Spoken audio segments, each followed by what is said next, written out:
കേരളത്തിലെ പുതിയ സതീശന് മന്ത്രിസഭ അധികാരമേറ്റതിന് പിന്നാലെ മന്ത്രിമാരുടെ ഔദ്യോഗിക വാഹനങ്ങളുടെ നമ്പര് വിതരണത്തിൽ ഉയർന്നുകേട്ട കൗതുകകരമായ ചർച്ചകൾക്ക് ഒടുവില് ശുഭപര്യവസാനം. ഭാഗ്യമില്ലാത്ത നമ്പറായി കണ്ട് മറ്റ് മന്ത്രിമാരെല്ലാം ഏറ്റെടുക്കാനും മടിച്ച് മാറ്റി നിർത്തിയിരുന്ന 13-ാം നമ്പര് ഔദ്യോഗിക കാര് പുതിയ തദ്ദേശ സ്വയംഭരണ വകുപ്പ് മന്ത്രി കെ.എം. ഷാജി ചോദിച്ചു വാങ്ങി.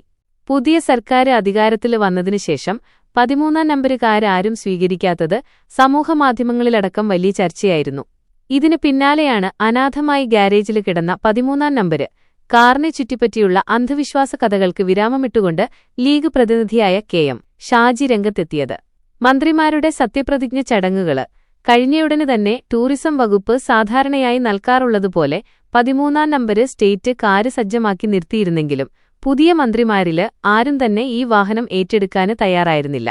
പൊതുവെ 13 എന്ന അക്കത്തെ അപശകുനമായും ഭാഗ്യദോഷമായുമാണ് പലരും കണക്കാക്കുന്നത്. മുൻ സർക്കാരുകളുടെ കാലത്ത് 13-ാം നമ്പര് വാഹനം ഉപയോഗിച്ച പലരും തുടർന്നുള്ള തെരഞ്ഞെടുപ്പുകളില് പരാജയപ്പെടുകയോ മത്സരരംഗത്തുനിന്ന് മാറ്റിനിർത്തപ്പെടുകയോ പാർട്ടിയിൽ ഒതുക്കപ്പെടുകയോ ചെയ്തിട്ടുണ്ടെന്ന രാഷ്ട്രീയ ഗോസിപ്പുകളാണ് മന്ത്രിമാരെ ഇതിൽ നിന്നും പിന്നോട്ടു വലിപ്പിച്ചത്. ഇതേത്തെ തുടർന്ന് കെ.എം. ഷാജിക്ക് സത്യപ്രതിജ്ഞാ സമയത്ത് ആദ്യം അനുവദിച്ചിരുന്നത് 9-ാം നമ്പര് വാഹനമായിരുന്നു. ഈ കാറിലാണ് അദ്ദേഹം സെക്രട്ടേറിയറ്റിലെത്തിയത്. എന്നാൽ തനിക്ക് 9-ാം നമ്പര് കാര് വേണമെന്ന് ആഭ്യന്തരമന്ത്രി രമേശ് ചെന്നിത്തല ടൂറിസം വകുപ്പിനോട് ആവശ്യപ്പെട്ടിരുന്നു.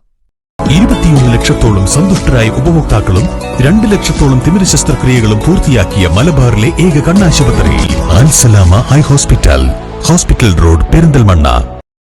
ചെന്നിത്തലയുടെ താൽപര്യം മാനിച്ചുകൊണ്ട് കെ.എം. ഷാജി തന്റെ 9-ാം നമ്പര് കാര് അദ്ദേഹത്തിന് സന്തോഷത്തോടെ വിട്ടുനൽകുകയും പകരം ആരും തൊടാത്ത 13-ാം നമ്പര് കാര് തനിക്ക് മതിയെന്ന് വ്യക്തമാക്കി അത് ചോദിച്ചു വാങ്ങുകയുമായിരുന്നു.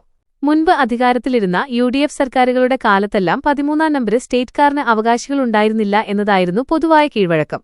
മുൻപ് ഉമ്മൻചാണ്ടി മന്ത്രിസഭയുടെ കാലത്തും ഈ നമ്പര് ആരും വാങ്ങാതെ ടൂറിസം വകുപ്പിന്റെ ഗ്യാരേജില് ഒതുങ്ങിക്കിടക്കുകയായിരുന്നു. എന്നാല് കഴിഞ്ഞ 10 വർഷത്തെ പിണറായി വിജയന് സർക്കാരിന്റെ കാലത്ത് 2 തവണയും ഇടതുപക്ഷ മന്ത്രിമാര് 13-ാം നമ്പര് കാര് മനഃപൂർവ്വം ചോദിച്ചു വാങ്ങി യാത്ര ചെയ്ത് അന്ധവിശ്വാസങ്ങൾക്കെതിരെ കൃത്യമായ സന്ദേശം നൽകിയിരുന്നു. 2ാം പിണറായി വിജയന് സർക്കാരില് കൃഷിവകുപ്പ് മന്ത്രിയായിരുന്ന CPI നേതാവ് പി. പ്രസാദായിരുന്നു ഏറ്റവും ഒടുവില് 13-ാം നമ്പര് കാറില് ഔദ്യോഗികമായി സഞ്ചരിച്ചത്. അതിന് മുൻപത്തെ 1ാം പിണറായി സർക്കാരില് ധനകാര്യവകുപ്പ് മന്ത്രിയായിരുന്ന ഡോക്ടർ ടി.എം. തോമസ് ഐസക്കും 13 എന്ന അക്കത്തോടുള്ള ഭയം മാറ്റാന് ഈ നമ്പര് ചോദിച്ചു വാങ്ങിയിരുന്നു.